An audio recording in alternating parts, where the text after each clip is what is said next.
دل کو دہلا دینے والی ہارر سٹوری سننے کے لیے ہمارے چینل کو سبسکرائب کریں اور بیل آئیکن کو پریس کریں۔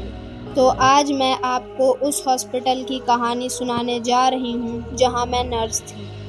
میں نے حال ہی میں وہ ہاسپٹل جوائن کیا تھا۔ اس دن میری نائٹ شفٹ تھی۔ رات ہونے کی وجہ سے ہاسپٹل میں بہت سناٹا تھا۔ رات کے 2 بجے مجھے بھوک لگی۔ میں کینٹین کی طرف جانے لگی۔ میری شفٹ فرسٹ فلور پر لگی تھی اور کینٹین گراؤنڈ فلور پر تھی۔ میں کوریڈور سے ہوتی ہوئی سیڑھیوں کے پاس جا رہی تھی، تبھی مجھے لگا جیسے کوئی عورت سر جھکائے دور پہ کھڑی ہنس رہی ہے۔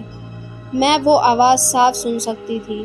جب اس نے سر اٹھا کر میری طرف دیکھا تو وہ عورت میری طرف تیزی سے آنے لگی۔ میں اسے کھڑی دیکھ رہی تھی، لیکن ایک دم سے وہ میری آنکھوں سے اوجھل ہو گئی۔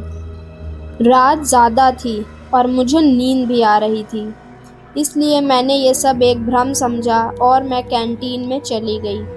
جب میں سینڈوچ کھا رہی تھی تو کینٹین کے شیشے کے باہر میں نے اسی عورت کو کھڑے دیکھا۔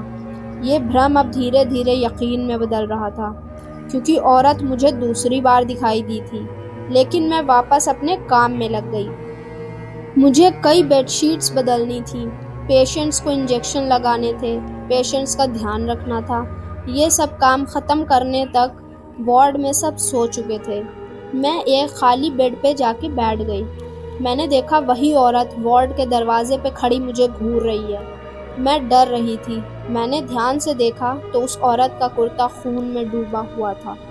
وہ عورت میرے سامنے سے گزرتی ہوئی آپریشن تھیٹر کی طرف چلی جاتی ہے۔ ایسا لگ رہا تھا وہ مجھے اپنے پیچھے بلانا چاہ رہی ہے۔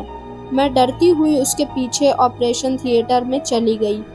اس نے اپنی بھوتیا آواز میں مجھ سے کہا کہ میری حالت بہت خراب تھی، ڈاکٹرز مجھے بچا نہیں سکتے تھے۔ یہ بات مجھے پتہ تھی، لیکن یہاں کے ڈاکٹرز نے مجھے ایڈمٹ کر لیا۔ لیکن جیسا کہ مجھے پتہ تھا، میں 2 دن میں مر گئی۔ ڈاکٹرز نے میرا دل نکال لیا اور کسی کو یہ بات پتہ نہیں چلی، اور ان ڈاکٹرز نے میرے دل کو بیچ دیا۔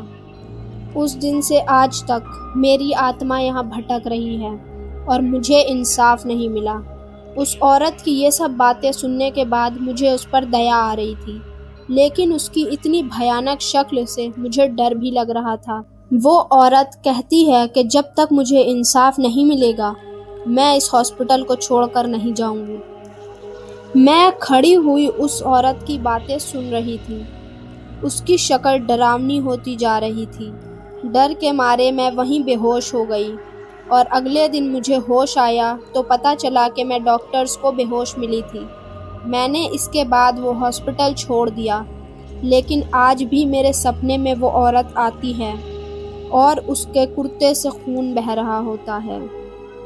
اگر آپ کو یہ کہانی پسند آئی تو ویڈیو کو لائک کریں۔